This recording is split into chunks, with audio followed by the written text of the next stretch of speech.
que forem autorizados em lei. Perfeito? Até porque ele tem natureza salarial e, por isso, ele tem como características prover a subsistência da pessoa. Por isso que ele não pode sofrer descontos de qualquer espécie. Lógico, salvos os definidos em lei. Por exemplo, a pensão alimentícia desconta direto. Ou então aqueles outros autorizados. Você vai fazer um empréstimo consignado. Aí você vai lá e pede para descontar diretamente. Ok? O provento da aposentadoria não poderá ser superior ao vencimento ou remuneração e demais vantagens percebidas pelo funcionário. Ou seja, justamente para que eu não crie um movimento incentivador daquela aposentadoria. Para que eu faça ao contrário. Para que eu venha incentivar o servidor a permanecer na ativa. Perfeito? E não se aposentar. Porque a gente entende o seguinte, né? Eu sou servidor público. E quanto mais tempo a gente percebe que tem um servidor público naquele órgão, naquela determinada função, ele entende aquele contexto fático, logístico de todo o serviço público.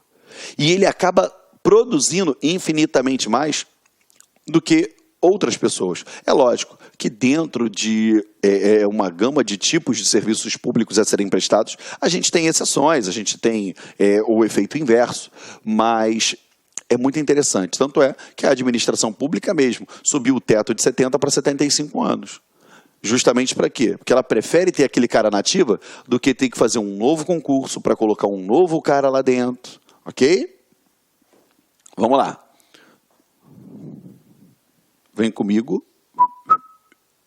Qualquer alteração do vencimento ou remuneração e vantagens percebidas pelo funcionário em virtude de medida geral será extensiva ao provento do aposentado na mesma proporção. Perfeito? Foi? Aqui a gente vai direto para o nosso artigo aqui, capítulo 6, da assistência ao funcionário. Nos trabalhos insalubres executados pelos funcionários do Estado, é obrigado a fornecer-lhes gratuitamente equipamento de proteção à saúde. Os equipamentos aprovados por órgão competente serão de uso obrigatório dos funcionários sob pena de suspensão. Quando a gente tem um trabalho insalubre, é aquele trabalho que de fato ele demonstra uma insalubridade daquela localidade, alguma condição adversa à sua saúde.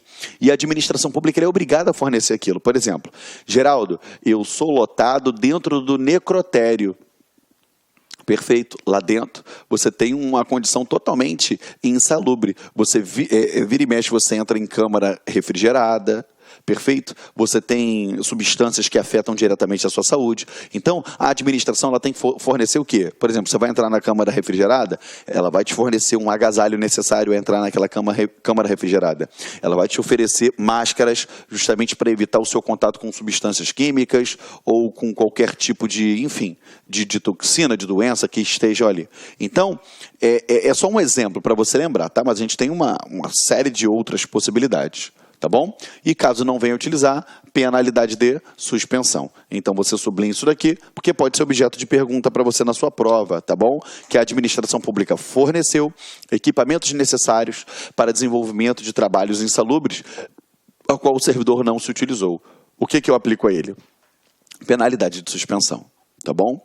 Galera, a gente sabe, eu estava até conversando com um amigo aqui, que trabalha aqui no LAC, assim, independentemente de você ter estudado, lido uma apostila, assistido aula, gente, na semana que antecede a prova, dá uma lidinha na letra fria de lei.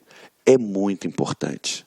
É muito importante. Muito, muito, muito, muito importante. Porque vai fazer com que você tenha aquilo ali mais avivado na sua cabeça e te impede de cair em pegadinhas de questões ridículas, ok?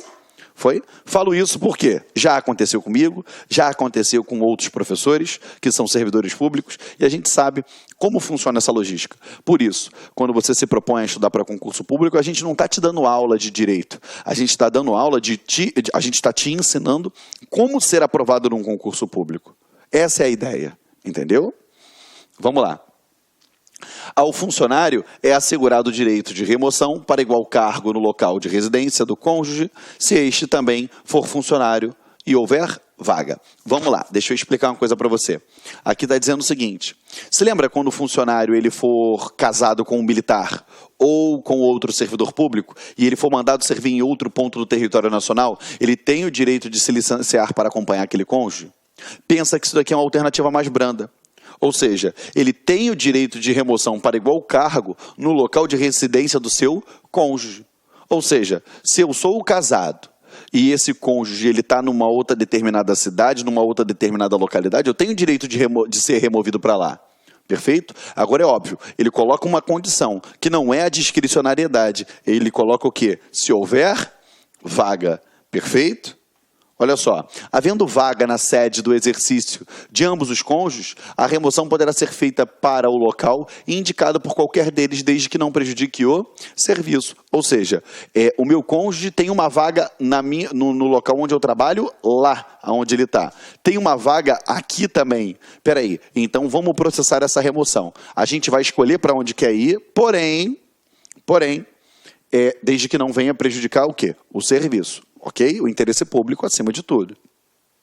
Somente será concedida a nova remoção por união de cônjuges ou ao funcionário que for removido a pedido para outro local após transcorridos 5 anos. Ou seja, aí ele vai e separa a casa de novo e pede remoção. Vai e separa a casa de novo e pede remoção.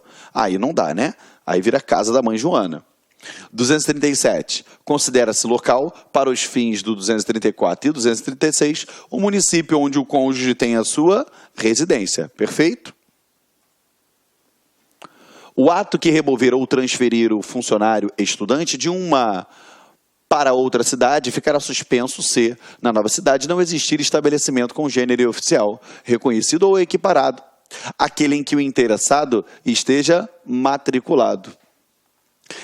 Efetivar-se-á a transferência se o funcionário concluir o curso, deixar de cursá-lo ou for reprovado durante 2 anos. Ou seja, o que vai acontecer? Ele tem direito a essa remoção? Tem. Ok? Agora, eu tenho que, justamente, entender o seguinte: para a localidade onde ele vai ser removido, tem instituição congênere para ele desenvolver esse estudo? Se tem, show de bola. Se não tem, eu seguro a onda um pouquinho, tá bom? Anualmente, o interessado deverá fazer prova perante a repartição que esteja subordinado de que está frequentando regularmente o curso em que estiver matriculado. Ou seja, ele vai ter que comprovar junto à administração pública que ele está frequentando aquele curso e que ele está de fato regularmente matriculado para ele. Ok? Vamos lá. Do direito de petição. O direito de petição a gente sabe que é um direito constitucional, né? Na própria Carta Magna, ela já nos dá esse direito de petição e pelos estados afora aí a gente vê que as leis de processos administrativos, elas trazem esse direito de petição, às vezes até mesmo dentro do processo administrativo disciplinar. Perfeito? Então, a gente tem que ter essa especial atenção. É assegurado a qualquer pessoa física ou jurídica, independentemente do pagamento, o direito de petição contra a ilegalidade ou abuso de poder para a defesa de direitos. Vamos lá, vamos por partes. Em primeiro lugar, ele diz que é independentemente do pagamento independentemente de pagamento. Cuidado. Na prova cai demais. Isso, seja qual for o estatuto, seja qual for a legislação. Porque essa argumentação aqui é comum a todos. Ele coloca que é assegurado a qualquer pessoa física ou jurídica, mediante custas, o direito de petição contra a ilegalidade, abuso de poder, bababá. Cuidado, ele é o quê? Independentemente de pagamento. Porque se eu vinculasse ao pagamento esse direito de petição, automaticamente, o que eu ia fazer? Eu iria estar obstaculizando um direito constitucionalmente previsto. Perfeito? Vamos lá. E ele diz aqui que ele pode... petição contra ilegalidade ou abuso de poder. Ilegalidade é quando tem algum tipo de ilegalidade que está acontecendo, óbvio. Agora, o abuso de poder. A gente tem que tomar um cuidado que quando você estuda direito administrativo, você tem o poder hierárquico, o poder discricionário, o poder vinculado, o poder regulamentar. Beleza? Nós temos o poder disciplinar, nós temos diversos poderes. E aí, até então, você estuda o uso do poder. Só que aqui está vendo que ele fala a respeito do abuso de poder? Beleza, e eu coloco aqui para você, o que seria o abuso de poder? Vamos lá. O abuso de poder, ele pode ser na modalidade excesso de poder,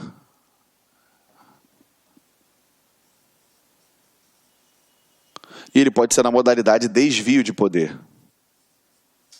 Perfeito? Quando for na modalidade excesso, como funciona? Suponhamos que isso daqui seja a competência do agente, tá? Ou seja, o agente atua fora da sua competência, ainda que esteja visando o interesse público, tá? Ele atua fora da sua esfera de competência, mesmo que esteja visando o interesse público. Nesse caso, houve um abuso de poder na modalidade excesso. Vamos lá, lembra da aula que o professor te deu do direito administrativo? Qual é o princípio violado aqui? Legalidade. Qual o elemento violado? Elemento competência. Perfeito? Ou seja, eu feri o elemento competência, eu feri o princípio da legalidade. Por quê? Eu só posso atuar onde a lei permite. E aqui houve um excesso. Eu ultrapassei as barreiras do que a lei me determinava e permitia eu atuar. Perfeito? Agora, e a modalidade de desvio? Essa modalidade de desvio é a mais complicada de ser reprovada, né? Por quê? O agente atua dentro da sua esfera de competência, porém com um fim diverso. Perfeito? Nesse caso, eu acabo por ferir o princípio da impessoalidade e o elemento que fica viciado é o elemento da finalidade. Foi? Então, vamos lá. O abuso de poder ele pode ser por excesso ou pode ser pelo desvio, tá? O abuso de poder na modalidade excesso é quando o agente, ainda que visando o interesse público, ele atua fora da sua esfera de competência. E daí vem ferir o princípio da legalidade e o elemento da competência.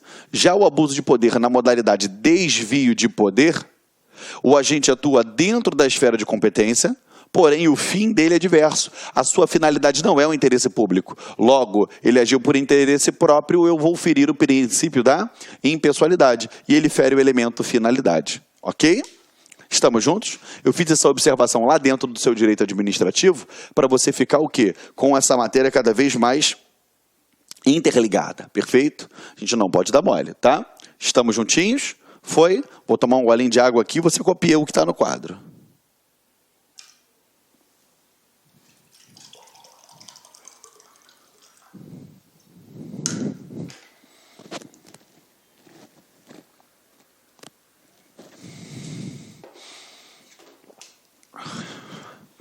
Foi? Vamos lá.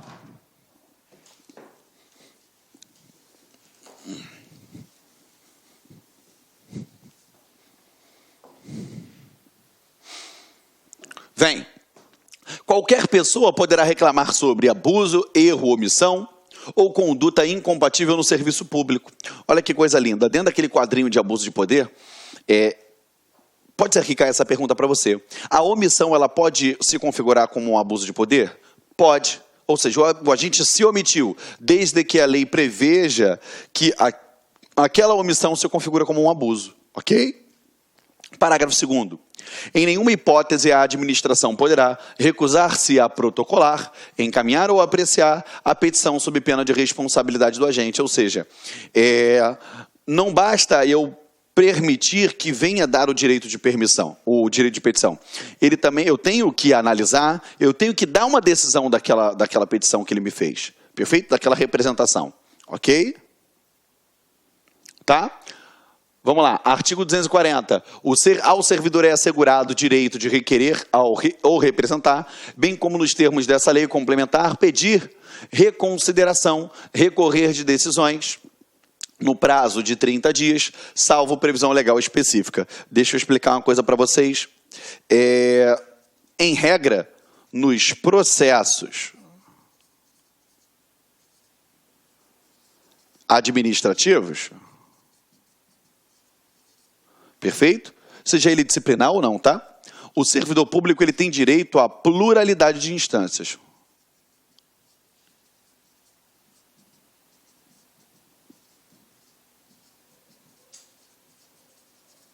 Perfeito? O que são instâncias, Geraldo? São graus de julgamento. Então, ele tem essa pluralidade, ok? Então, mas como funciona isso? Suponhamos que aqui esteja o servidor e essa autoridade aqui deu a decisão que ele quer recorrer. Você viu que o próprio texto da lei diz que ele tem direito ao pedido de reconsideração?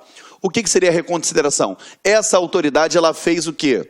Ela deu uma decisão. Ele vira para ela mesma e fala assim, poxa, reconsidera aí, cara, isso que você acabou de me dizer.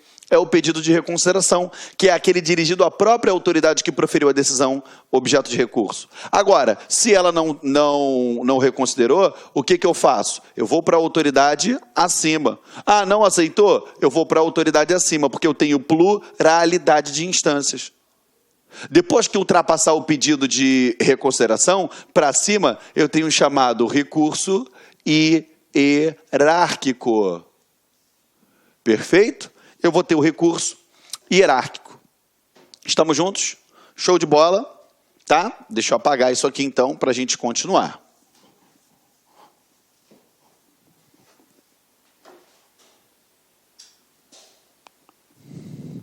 Vamos lá. Título 6 dos deveres, proibições e responsabilidades. Agora a gente começa a falar a respeito dos deveres e das proibições, iniciando pelos deveres, ou seja, é um dever do servidor público. Quando a gente fala de deveres e proibições, é interessante que você decore. É feio, mas você tem que decorar. Por quê? Porque é o descumprimento de um dever ou o cometimento de uma proibição que vai ensejar a responsabilidade do servidor. E dependendo do dever ou dependendo da proibição, a penalidade ela pode ser alterada. Beleza? Ou dependendo da reincidência em alguns casos, eu posso alterar essa penalidade. Então você tem que ficar muito atento a isso. Porque ele pode te perguntar simplesmente a regrinha, ou ele pode simplesmente jogar um dever, falar que foi descumprido, ou mencionar como proibição, e te induzir a erro. Ok? Vamos lá. Artigo 241. São deveres do funcionário, aqui ó, ser assíduo e pontual, cumprir ordens superiores, representando quando forem manifestamente legais. Olha só, quanto à ordem superior, você tem que cumprir aquela ordem, salvo se elas forem o quê? Palavra-chave, manifestamente ilegais. Perfeito? Agora, se o homem médio, o homem comum, entende que não consegue perceber a ilegalidade daquela ordem, ele deve cumprir. Perfeito? Foi? Vamos lá. Desempenhar com zelo, presteza, o trabalho que for incumbido, óbvio. Tem que ser zeloso, tem que ser prestativo, tem que ter presteza. Guardar sigilo sobre os assuntos da repartição e, especialmente, sobre os despachos, decisões ou providências. Então, tudo relacionado à administração pública, você guarda sigilo. Principalmente as providências que vão ser dadas em cima daqueles assuntos. Representar aos superiores sobre todas as irregularidades de que tiver conhecimento no exercício de suas funções. Geraldo, então eu tenho que ser fofoqueiro? Tem. Você teve acesso a uma informação, a uma irregularidade, é sua obrigação encaminhar isso à autoridade superior competente para apurar disciplinarmente aquele fato que ocorreu. Ok? Vamos lá. Residir no local onde exerce o cargo ou onde autorizado. Perfeito? A gente sabe que quando a gente estuda para concurso público, que você vai estudar lá na própria Constituição Federal, quem exige que tenha residência na mesma comarca, né? A gente vê isso lá na Constituição por parte dos magistrados ou onde for autorizado, salvo se for autorizado morar em local diverso. Aqui a gente tem algo semelhante, perfeito? Que ele diz o seguinte, que ele tem que residir, ele tem que morar aonde? No local onde ele exerce o cargo. Agora é óbvio, salvo se autorizado. Então, ainda que você não tenha tanta, não venha a entender a aplicabilidade disso no dia a dia, ou até mesmo que você já seja um servidor público e não veja isso acontecer, você tem que ficar atento porque a prova ela pode te perguntar se ele pode morar fora e você vai falar que ele pode morar fora do local desde que devidamente autorizado, tá bom? Providenciar para que esteja sempre em ordem seus assentamentos, no seu assentamento individual, sua declaração de família. É óbvio, tem que estar sempre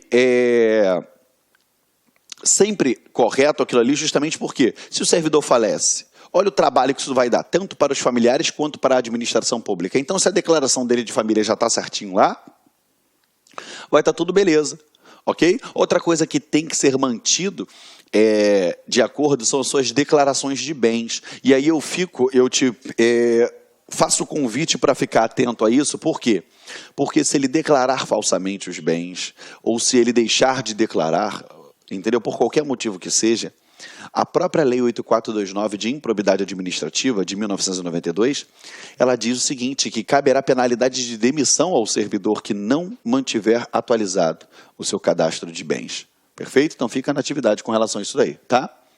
Zelar pela economia do material do Estado e pela conservação do que for confiado à sua guarda ou utilização.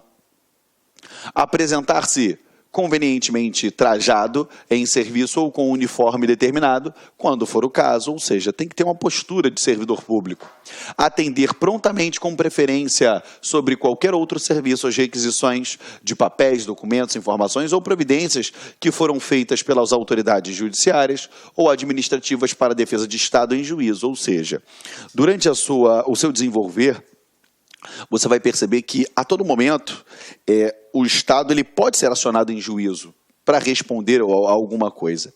E você percebe aqui que ele coloca como um dever seu, na qualidade de servidor público, de administrador público, que se no desempenhar do seu trabalho você teve alguma requisição na qual você tem que produzir algum documento, algo que seja utilizado para a defesa da administração pública, aquilo ali se torna a sua prioridade. Perfeito? Foi? Cooperar e manter o espírito de solidariedade com os companheiros de trabalho. Estar em dia com as leis, regulamentos, regimentos, instruções e ordens de serviço que digam respeito às suas funções. Tem que estar em ordem? Tem que estar em ordem. Proceder na vida pública e privada na forma que dignifique a sua função pública. Vamos lá. Então, a gente tem que ter atenção a algumas coisas aqui.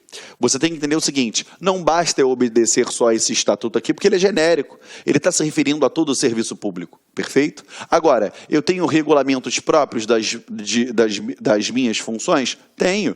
Eu tenho regimentos próprios? Sim. Eu tenho instruções próprias? Eu tenho ordens de serviços que digam respeito às minhas funções? Tenho. Você tem que entender que a administração pública, ela é gigante, ela é enorme. E lá dentro eu tenho todo tipo de serviço público a ser prestado. Então, cada um desses daqui vão ter seus regimentos próprios, seus regulamentos próprios, ok? É óbvio, por exemplo, se você é um servidor público do tribunal, você não vai se apresentar para trabalhar de bermuda. Mas se você é um policial que está lotado no litoral, em um tipo de missão específica, pode ser adotado no teu uniforme, ou na sua farda, ou seja, qual for a nomenclatura dada, que você utilize o quê? Bermuda. Então você está entendendo que eu vou ter regulamentos próprios, regimentos, instruções ou ordens próprias? Ainda que seja dentro da mesma corporação, eu posso utilizar a bermuda numa localidade, mas em outra não. Eu posso utilizar uma determinada roupa numa localidade e na outra não. Então tem que tomar um cuidado com isso, perfeito? Tem que ficar atento relacionado a isso daí. Estamos juntos? E aqui, ó, proceder na vida pública e privada, na forma que dignifique a função pública. Então ele diz o seguinte, quando você estiver desempenhando as suas atribuições na sua vida pública, você, óbvio, que tem que dignificar aquela função. Só que o estatuto traz para você que é na vida privada também. Ué, Geraldo, na minha casa mando eu. No meu horário de lazer, na minha folga, eu faço o que eu quero. Beleza, você pode fazer o que você quiser, desde que você proceda de forma a dignificar a função pública que você exerce. E isso é pedido pelo seu estatuto. Perfeito, galera? Estamos juntos? Então, olha só, revisa comigo aqui, ó. Revisa comigo aqui. Vem. Ó. Deveres. Ser assíduo e pontual. Cumprir ordens dos superiores. Lógico, salvo se elas forem manifestamente legais. Desempenhar com zelo e presteza todos os serviços a que lhe forem atribuídos, que você foi incumbido. Você tem que guardar sigilo sobre os assuntos da repartição. E especialmente as providências que vão ser tomadas em cima dele. Ou seja, não vai sair contando para a torta e a direita o que você viu no seu trabalho. Representar aos superiores sobre todas as irregularidades e ilegalidades que você tomar conhecimento. Então, até porque se você não fizer isso, você responde disciplinarmente. Correto? E se depender do que aconteceu, você ainda responde criminalmente com quem tenha praticado, com que se de fato aquilo ali foi crime o que foi praticado. Perfeito? Aqui, ó, residir no local onde exerça o cargo, essa é a regra, mas eu posso morar fora? Posso, salvo se eu tiver o quê? A devida autorização, perfeito? Nos moldes do inciso 7. Providenciar para que esteja sempre em ordem nos assentamentos a minha declaração de família, ok? Zelar pela economia do material do Estado, pela conservação do que for confiado à minha guarda e utilização, perfeito? Então eu tenho que zelar por aquilo, eu tenho que manutenir aquilo, não vou sair gastando à torta e à direito. Apresentar-se de forma convenientemente trajado, beleza? Agora o que é convenientemente trajado? De acordo com o quê? Com o serviço ou uniforme determinado de acordo com o caso, beleza? Tudo vai depender do quê? Do caso. Atender prontamente com preferência qualquer outro serviço, as requisições de papéis, qualquer coisa que seja relacionada à defesa da administração pública, perfeito? Então isso vai ter preferência na sua atuação. Cooperar e manter o espírito de solidariedade com os companheiros de trabalho, tem que ser cooperativo, solidário. Está em dia com as leis, regulamentos, regimentos, instruções e ordens que digam respeito às suas funções e proceder, seja na sua vida privada, na sua vida pública, de forma que dignifique a função pública. Perfeito? A gente faz o seguinte, a gente estourou o nosso tempo, eu encerro os deveres aqui e na próxima aula eu começo com vocês falando das proibições, ok? Eu agradeço a sua presença até o final, que para mim é um sinal de respeito, e eu tenho certeza, pode ser difícil, pode estar complicado, mas a sua vitória está vindo. E ela só depende de uma pessoa, e essa pessoa é você. Te encontro na próxima aula. Até lá, meu amigo. Tchau, tchau. Clique like.